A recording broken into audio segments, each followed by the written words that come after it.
I'm genuinely seeing a bit of a shift happening in the RTS space right now, and it's really got this golden age energy about it. You've got indie teams stepping up and trying to carry the torch on from the classics. Command and Conquer, Total Annihilation, Homeworld, those games where they felt like proper wars and a proper atmosphere as well. And today's project, Global Conflagration, absolutely lines up with that vibe. I do struggle to say the name a bit, so bear that in mind. Modern combined arms though, big battlefield spectacle, and it has this really interesting twist. It's all about constant frontline pressure and comeback mechanics. Things like checkpoints, bounties, and this dynamic frontline idea that keeps the match from just dying the moment one player gets ahead. Hello everyone, my name is Tom and this is LT Gaming. If you do enjoy deep dives into strategy games and indie side of things, with a little bit of nerdiness thrown in, give the video a like. It genuinely helps more than you'd think, and if you do want more of this sort of content, consider subscribing to the channel. We'd like to support indie devs here who are brave enough to take on these challenges. So I actually stumbled across Global Conflagration recently and reached out to the dev, and they were absolutely lovely. They sent over everything I needed to showcase this project properly, and were kind enough to share over some early work in progress footage, so I can give you guys a real sense of how this game is shaping up. Just bear in mind it's very much in development, so everything you see is early material. They're still polishing, refining and tuning balance, all of the good stuff. So what is Global Conflagration? Well, at its core, it's a proper modern RTS. Think combined arms, base building, production lines, and that of course classic end goal, push across the map and blow up the enemy base. And just to set expectations, this isn't trying to be that tactical battle sandbox simulation vibe like Broken Arrow, which I did not like. It's much closer to the Command and Conquer school of RTS, and if you want a modern reference point, it's aiming more in the direction of Tempest Rising more than anything else. But it's about momentum, pressure, and building an army that feels like it's got some teeth. It's set against a Europe in crisis backdrop, and you're going to have three factions at inception, each with their own style and tools. So the idea is you won't pick a colour, you're going to pick a way of fighting. But the real what makes this a bit different is how they want matches to flow, and I'm really connected with this. It's built to keep you out on the map, constantly scrapping over ground, rather than just sitting back in your base until you've built your mega blob of death. So I'm kind of seeing a bit of Dawn of War vibes here.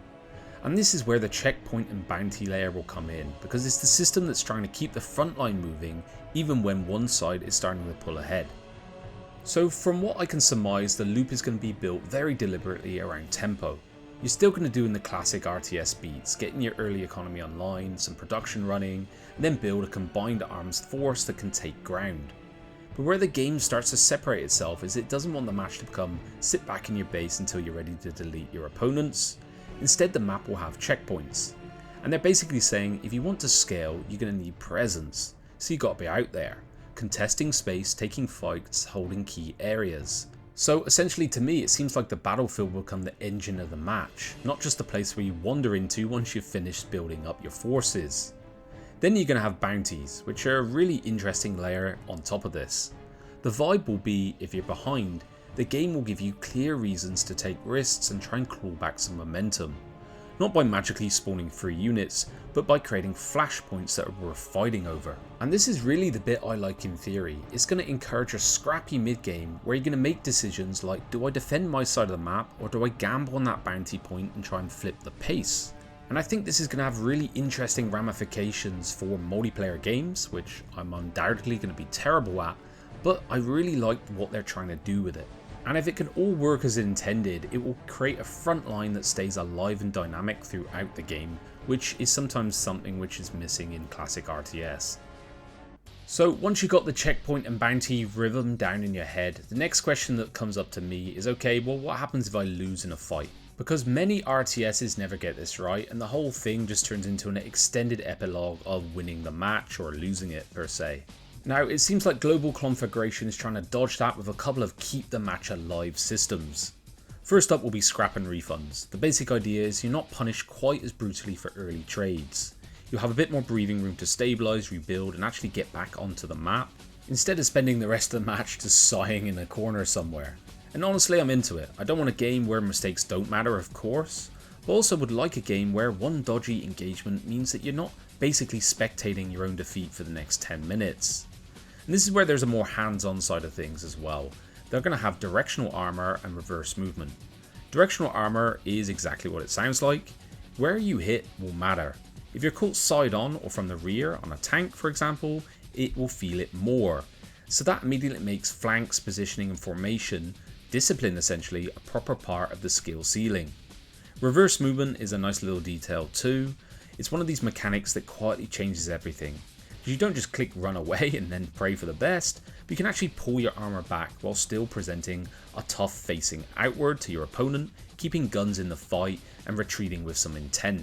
So if you put these all together, you're going to get a nice combo. A macro layer, which is checkpoints and bounties, encouraging constant map pressure, and a micro layer that will reward smart positioning and controlled retreats.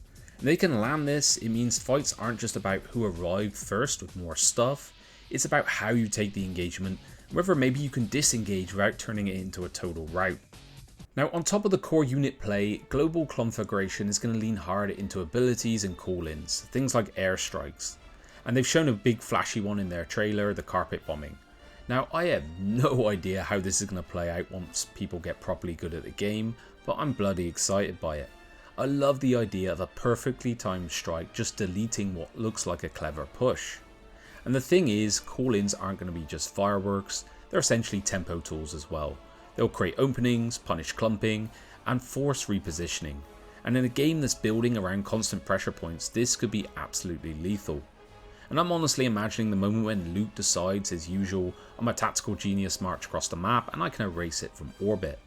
Quick aside, Luke and I have a pretty long history of RTS, going all the way back to Total Annihilation, where I definitely crushed him, repeatedly, and it was totally healthy for our relationship. Then there were incidents like Age of Empires where, even though we were allied, I caught him killing my villagers with a mangonel using attack ground, so yeah, I'm keen for revenge and I think this game could be the key battleground for it. Right, and all of this will culminate in the mechanic I'm probably most interested in, and that's the dynamic front line. So in plain terms, the game will try to keep the important fight moving. If one side is ahead on checkpoint and bounty income, the most valuable bounty opportunity can shift towards the disadvantaged player, giving them a real flashpoint to contest rather than just slowly bleeding out. If it works, you can get matches where the winner has to keep earning it, and the loser has an actual route back into the game. However, this one is going to be all about tuning. Now, if it is too strong, it will feel like the game is holding your hand as the victor. If it's too weak, and it will change nothing. And then the flip side is it could feel like it's giving an unfair advantage to the player who's made bad decisions. So this is the system I'll be watching most closely as the balance gets refined out.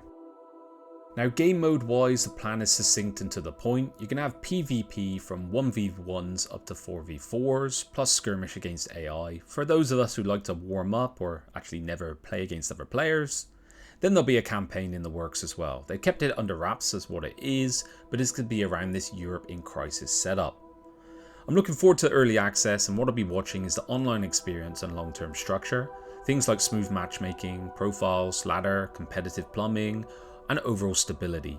RTS lives and dies on feel and flow. If queues are awkward or the netcode is temperamental, it doesn't matter how good the game looks or is. So in short, there's enough here for the competitive crowd, and there's enough for some of us who just want to play skirmishes against the AI, and maybe a campaign to tie it all together. So let's wrap this one up with the usual pros and cons on what I see with Global Conflagration, because this game will live and die whether these systems actually hold together once real matches start happening. So firstly is the tuning. Checkpoints, bounties, dynamic front line, I really love the intent, but it will live and die on the balance. Will it keep games feeling scrappy without feeling like the game's just giving out freebies? Next will be faction identity. 3 factions is a lovely start, but they gotta be meaningfully different in how you pressure, defend and tech, not just these are the green guys, so on. And then how the fights disengage, directional armor and reverse movement are the kind of details that will make the battle feel great and deliberate instead of blobby, and if retreats and flanks actually matter, it will get very interesting. And then 4, the solo experience, because not all of us are out here speedrunning APM at midnight on loads of caffeine.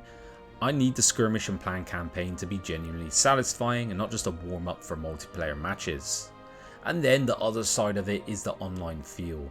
matchmaking stability, and whether the games stay tactical rather than just turn in some sort of chaotic soup. If you want me to keep track on this one and how it develops, give the video a like, it helps a ton and it helps the indie dev as well.